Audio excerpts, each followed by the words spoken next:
The cabin was absurdly small, 8 feet wide by 10 feet deep, 80 square feet of floor space.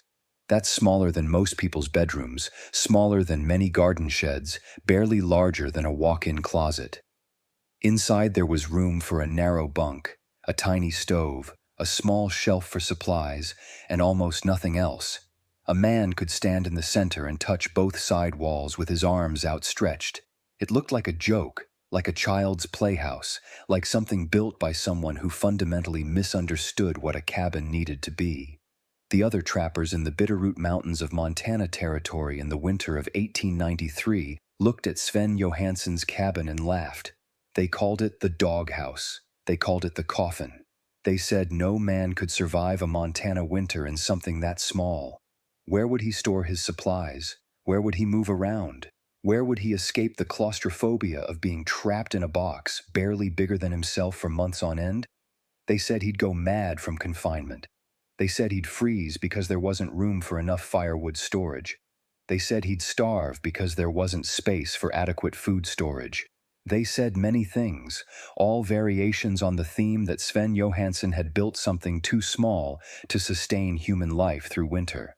But when January brought temperatures of 22 degrees below zero and sustained wind that drove the chill to 40 below or worse, something impossible became obvious. Sven's tiny cabin was warm, not just tolerably warm, but genuinely comfortable. The thermometer inside his 80-square-foot space read 16 degrees above zero. Outside was 22 below, a 38-degree temperature difference. His neighbors, in their proper cabins of 200 to 300 square feet, were achieving interior temperatures of 0 to 5 degrees with massive fires burning constantly. They were using 6 to 8 pounds of wood per hour and staying miserably cold. Sven was using 1 pound of wood per hour and staying comfortable. His cabin was 1/4 the size of theirs. His fire was 1/8 the size of theirs. Yet his temperature was 30 to 40 degrees warmer than theirs. When a trapper named Jack Murphy finally visited Sven during a brief break in the weather, he stood outside the tiny cabin shaking his head. "I came to see if you'd frozen to death in this thing. Everyone figured you'd be a corpse by now. But I can see smoke. You're alive?" The door opened. Sven stood there in his wool shirt, no coat, comfortable despite the brutal cold outside. "Come in. But you'll have to crawl. Door's not tall enough to walk through standing up." Murphy bent down and entered the tiny space. The moment he was inside with the door closed behind him, he felt the difference. The air was warm, not hot, but unmistakably warm compared to the frigid interior of his own cabin. He looked around the cramped space, barely able to stand upright, feeling the walls close around him. "How?" Murphy asked. "How is it warm in here?" "Your fire is tiny. Your cabin is a box. By every rule I know, you should be frozen solid." Sven gestured at the small space. "The cabin is not too small. Every other cabin is too big. Size is the enemy of warmth. I have no space to waste. Every bit of heat my fire makes stays in this small volume. Your cabins waste heat trying to warm empty air. What Sven Johansen had discovered, what frontier builders had largely forgotten or never known, was the fundamental relationship between volume and heat loss. Small spaces are inherently easier to heat than large spaces, not just proportionally, but exponentially. A tiny cabin designed correctly can achieve comfort with a fraction of the energy required by a large cabin. Sven's absurdly small cabin wasn't a mistake or a sign of poverty. It was a precisely calculated heating efficiency solution that rejected conventional wisdom about how much space a man needed and embraced the physics of heat retention. His 38-degree temperature advantage came from understanding that comfort doesn't require space. It requires warmth, and warmth is easiest to achieve in small volumes with high insulation and minimal heat loss. The story of how Sven designed his tiny cabin, why it worked so well, and why everyone was convinced it was a death trap reveals fundamental truths about surface-to-volume ratios, heat loss mechanisms, and the difference between living comfortably and living spaciously.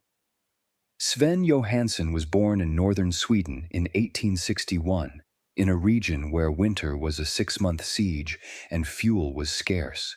Swedish mountain families had learned over centuries that the best winter shelter was small, well-insulated, and occupied by multiple people whose body heat contributed to warmth. The traditional Swedish stuga, a small cabin used for summer mountain farming, was typically quite compact, often just 10 feet by 12 feet for an entire family. During winter, families in the far north would sometimes retreat to even smaller winter rooms, secondary spaces within the main house that measured only 8 feet by 10 feet, but could be kept warm with minimal fuel. Sven grew up understanding that space was a luxury you couldn't afford in winter. Warmth was survival, and warmth came from keeping the heated volume as small as possible. When Sven immigrated to America in 1888 at age 27, he worked various jobs before ending up in the Montana mountains as a trapper. He was poor, had limited resources, and needed to build a cabin quickly before winter. Most trappers in his situation would have built a small but conventional cabin, perhaps 12 feet by 14 feet, the minimum size considered adequate for one man. But Sven looked at the physics and made a different calculation. The heat required to warm a space increases with volume. Heat loss increases with surface area.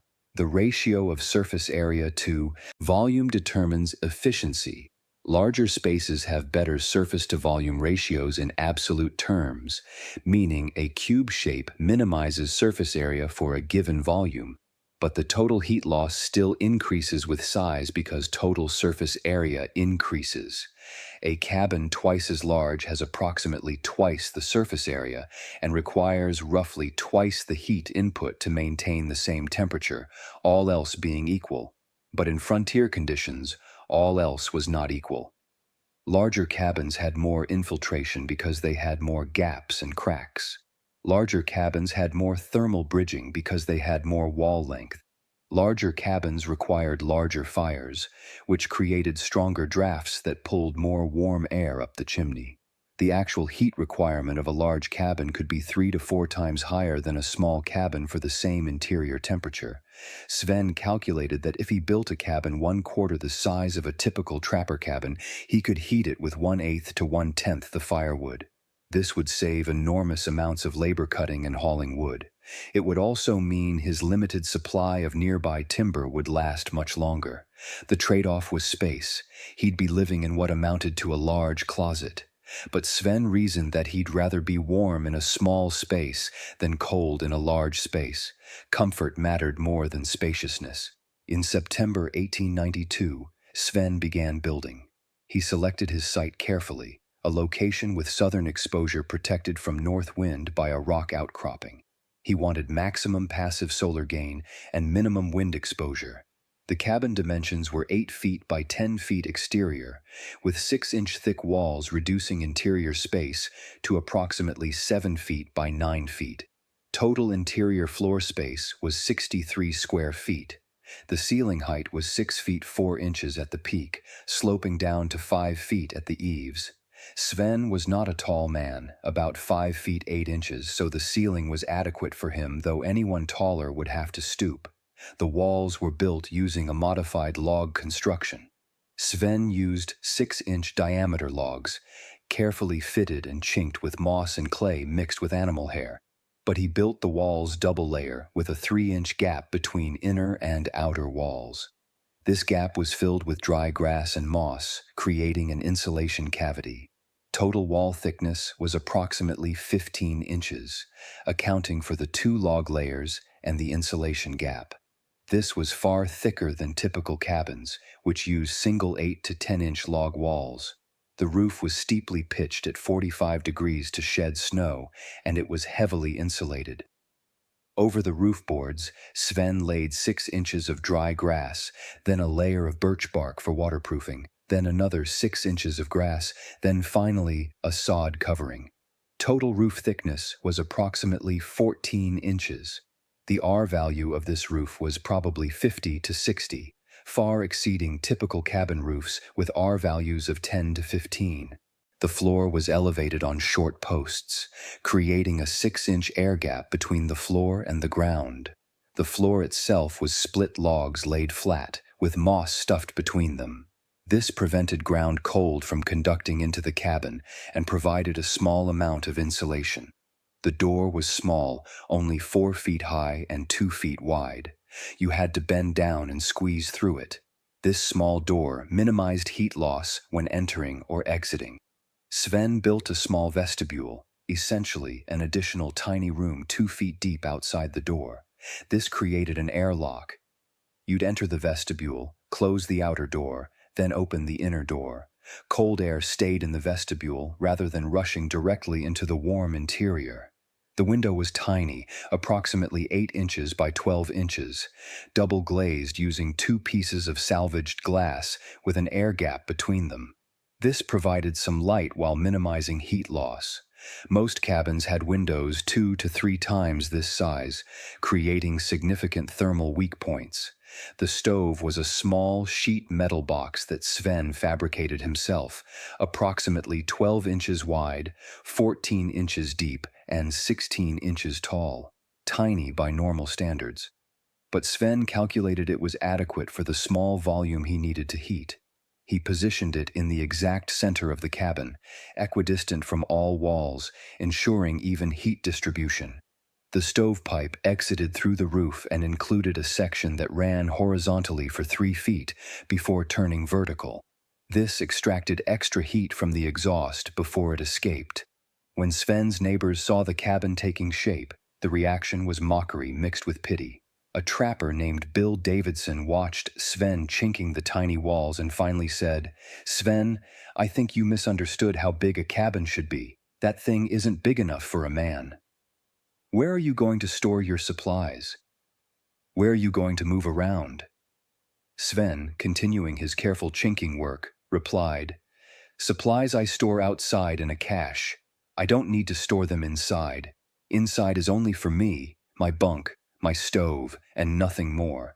Movement I do outside. Inside I sleep and stay warm. That's all." "But you'll go crazy in there," Davidson protested. "A man needs space. You'll be trapped in a box all winter." "I won't be trapped," Sven said.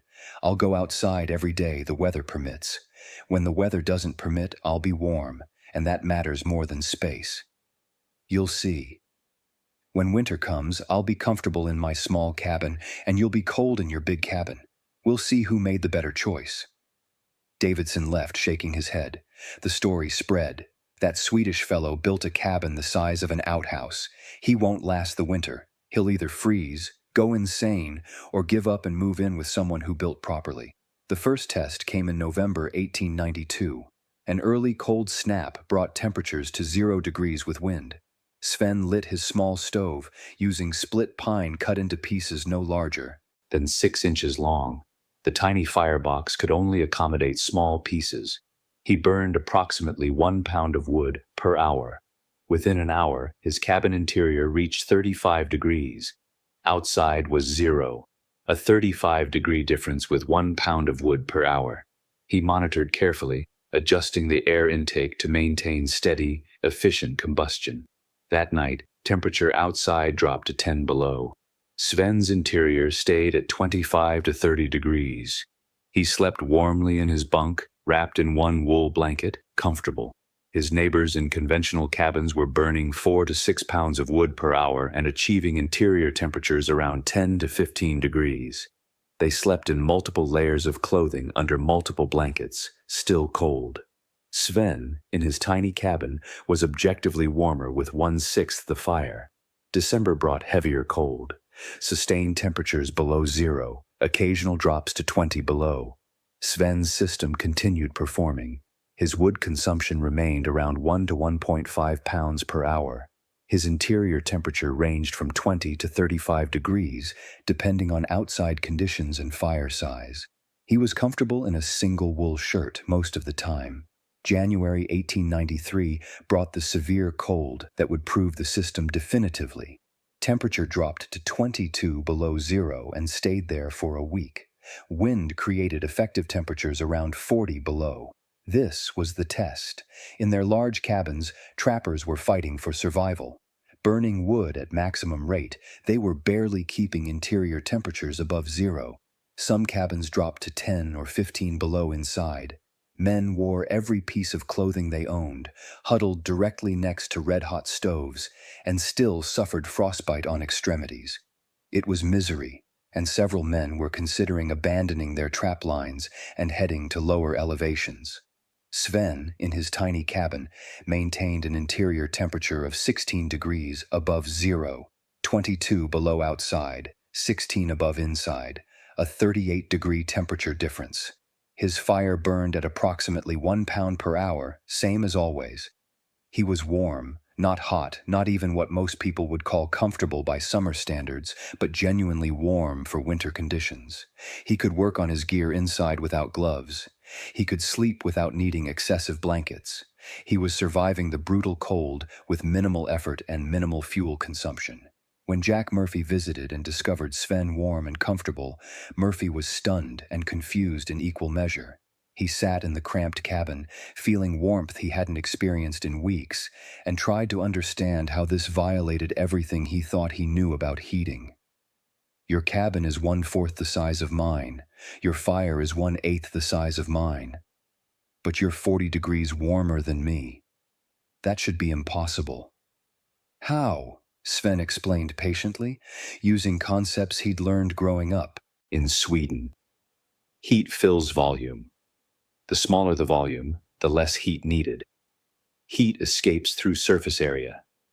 The smaller the surface area, the less heat lost. My cabin has very small volume, approximately 400 cubic feet. Your cabin has probably 1,500 cubic feet. Volume ratio 4:1. But my cabin has very small surface area, perhaps 300 square feet, including floor, walls, and roof. Your cabin has probably 800 square feet. Surface ratio less than 3:1. My cabin has better ratio of surface to volume. Less surface per unit volume means less heat loss per unit volume. Murphy tried to follow the math but struggled. The key point Sven made was clearer.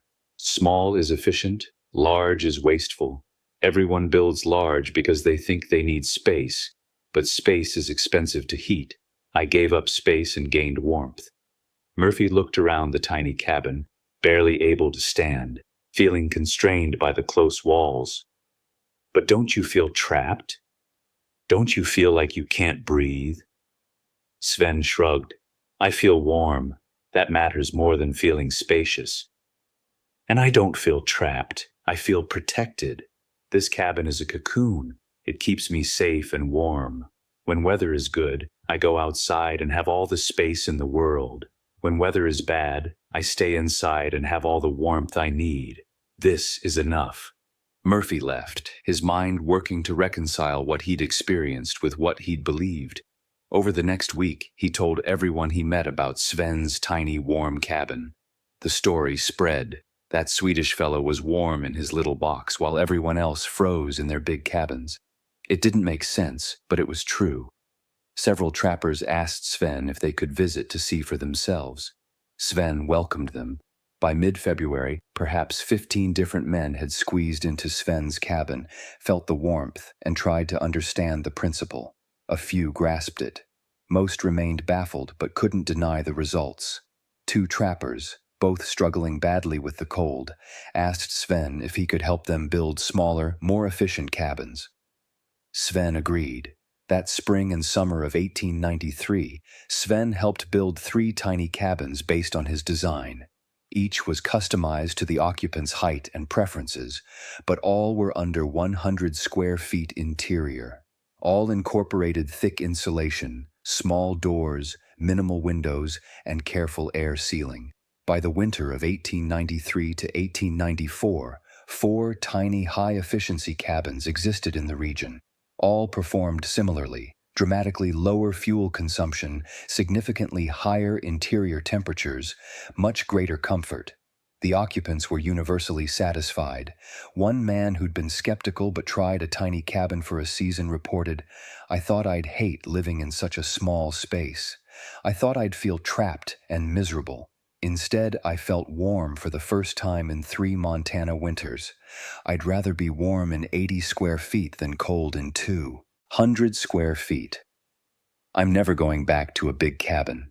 If you're discovering how our ancestors solved problems with simple physics and clever design, please take a moment to subscribe to this channel. Hit that subscribe button and turn on notifications.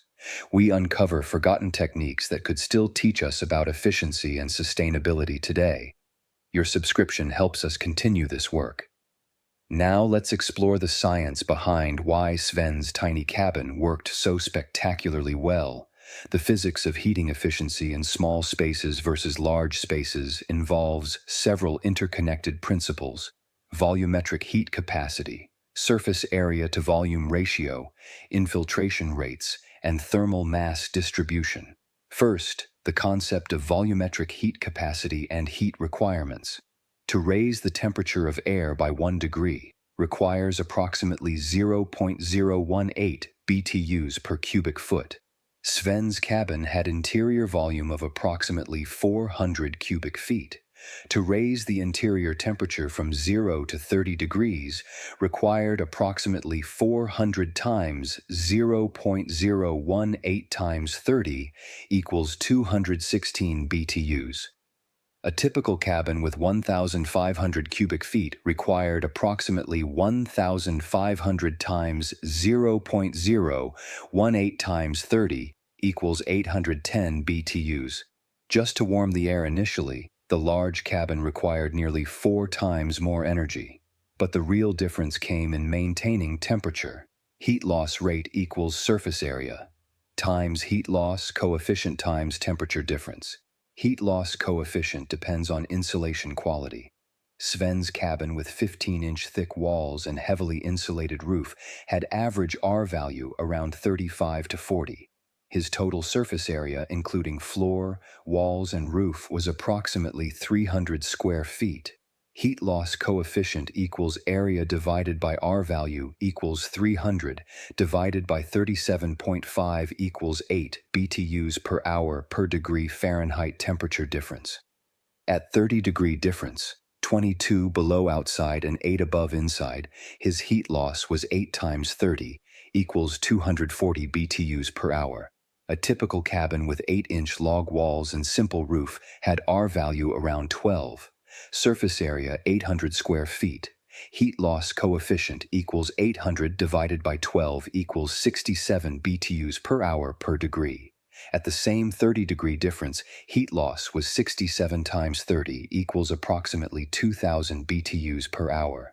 But typical cabins weren't achieving 8 above inside. They were achieving 0 to 5 degrees at best. At 2 degrees inside average and 22 below outside, that's 24-degree difference. Heat loss was 67 times 24 equals approximately 1,600 BTUs per hour. Sven's cabin lost 240 BTUs per hour. Typical cabin lost 1,600 BTUs per hour. Ratio was approximately 7 to 1. Sven's cabin required 1/7 the heat input for better interior temperature. This explains why he burned 1 pound per hour while neighbors burned 6 to 7 pounds per hour. The math confirmed the observations. Second principle, surface to volume ratio and scaling efficiency. As shapes scale up, volume increases faster than surface area. A cube 1 foot on a side has surface area 6 square feet and volume 1 cubic foot. Ratio is 6 to 1. A cube 2 feet on a side has surface area 24 square feet and volume 8 cubic feet. Ratio is 3 to 1. The larger cube has half the surface to volume ratio. This seems like it should make larger structures more efficient, but this advantage is overwhelmed by the increase in total surface area. The small cube loses heat through 6 square feet. The large cube loses heat through 24 square feet, 4 times more. Even though the ratio is better, the absolute heat loss is much higher. Sven's tiny cabin capitalized on having very small total surface area. Yes, his surface-to-volume ratio was less favorable than a larger cabin, but his total surface area was so much smaller that total heat loss was dramatically reduced. Third principle, infiltration and air changes. Air infiltration is the uncontrolled exchange of inside and outside air through gaps, cracks, and imperfections in the building envelope. The rate of infiltration is typically measured in air changes per hour. A leaky frontier cabin might have 2 to 4 air changes per hour. This means the entire volume of air in the cabin is replaced 2 to 4 times per hour by outside air that must be heated. For Sven's 400 cubic foot cabin at 3 air changes per hour, 1,200 cubic feet of outside air per hour needs heating. For a typical 1,500 cubic foot cabin at 3 air changes per hour, 4,500 cubic feet per hour needs heating. Ratio is approximately 4 to 1, but Sven built more carefully with better sealing. His actual infiltration was probably closer to 1 air change per hour. This reduced his ventilation heating load by 2/3 compared to typical cabins. The energy to heat infiltration air equals volume, times air changes, times specific heat, times temperature difference. Sven's load was 400 times 1 times 0.018 times 30 equals 216 BTUs per hour. Typical cabin was 1,500 times 3 times 0.018 times 24 equals approximately 1,944 BTUs per hour. Sven's infiltration heating load was 1/9 that of typical cabins. Fourth principle, heat distribution and stratification. In large cabins, heat stratifies. Hot air rises and accumulates near the ceiling, while cold air pools near the floor. The temperature difference between ceiling and floor can be 20 to 30 degrees. This creates uncomfortable living conditions and wastes energy, heating air near the ceiling that doesn't benefit the occupant. In Sven's tiny cabin with 6-foot ceiling, stratification was minimal. The short vertical distance meant temperature difference from floor to ceiling was only 5 to 10 degrees. The living space was more uniformly warm. Additionally, the central stove location meant every part of the cabin was close to the heat source. Maximum distance from stove to wall was about 4 feet. Heat radiated efficiently to all surfaces. Fifth principle, thermal mass and temperature stability. Sven's thick walls, approximately 15 inches of logs and insulation, provided significant thermal mass. During daytime, when sun shone through the small window or when the fire burned, the walls absorbed heat. At night or when the fire died down, the walls released stored heat, moderating temperature swings. The cabin temperature was more stable than in lightly built structures. This reduced the need for constant fire tending. Sven could let his fire burn down overnight and still wake to a cabin that was cool but not frigid because the walls had released stored heat. The quantitative analysis shows why Sven's cabin worked. Total heat loss equals envelope loss plus infiltration loss. Sven's total was 240 plus 216 equals 456 BTUs per hour at 30-degree temperature difference.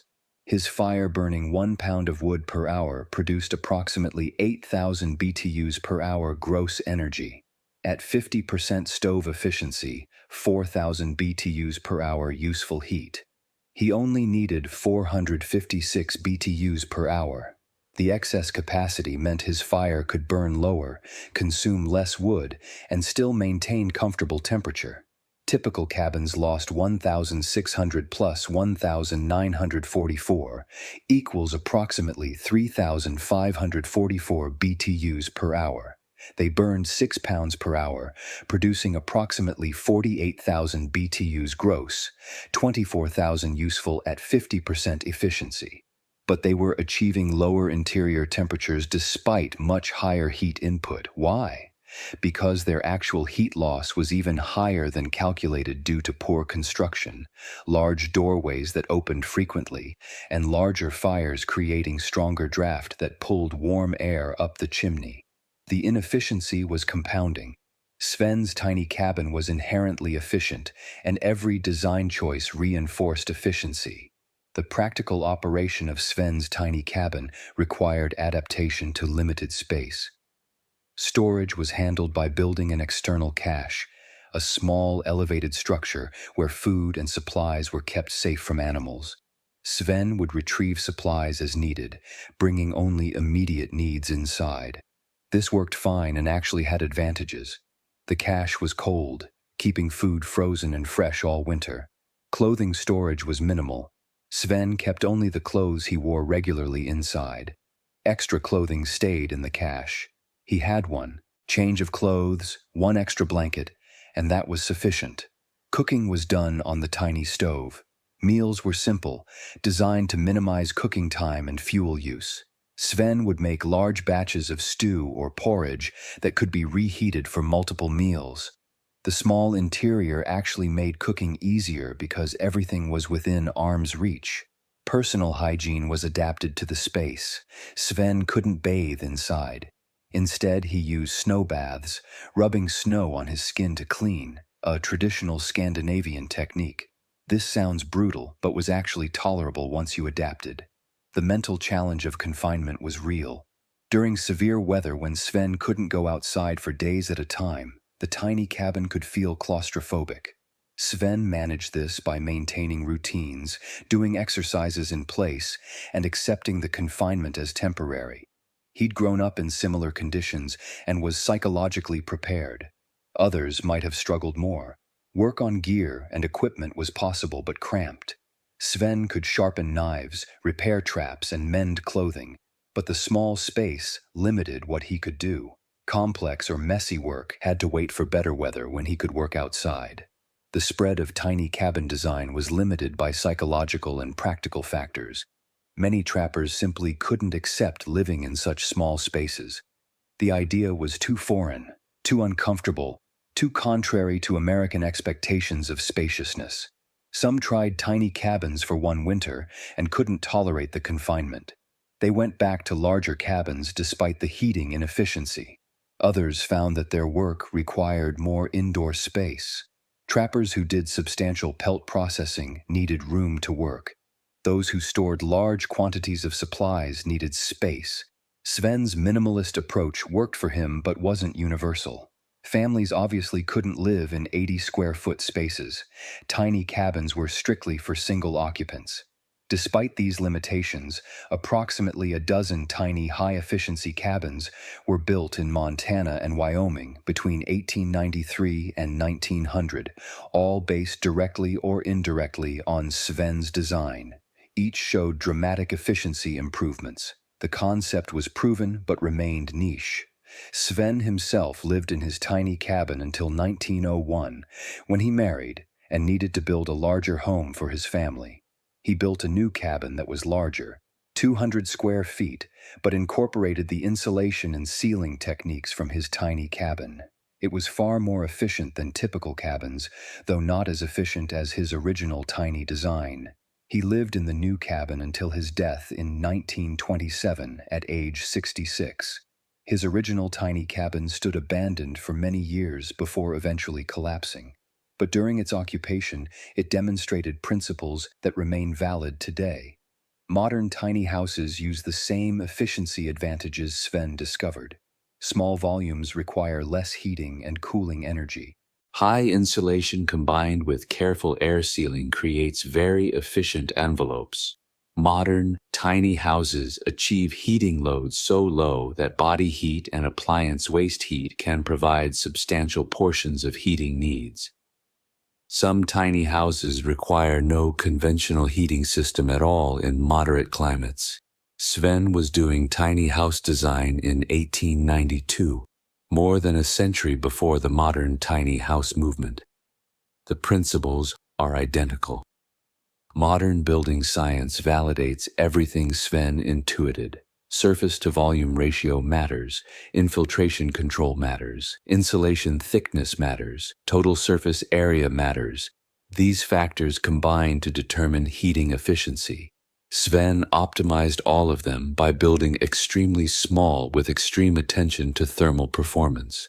The result was a cabin that stayed warm in conditions that made conventional cabins nearly uninhabitable. The practical lessons from Sven's tiny cabin apply to modern design. First, size is often the enemy of efficiency. Bigger buildings require more energy to heat and cool, usually much more than the simple proportion of size increase. Smaller is inherently more efficient, all else being equal. Second, insulation and air sealing provide enormous returns on investment. Sven's thick walls and careful sealing made his tiny cabin far more comfortable than much larger cabins. Modern building science emphasizes continuous insulation and air barriers for the same reasons.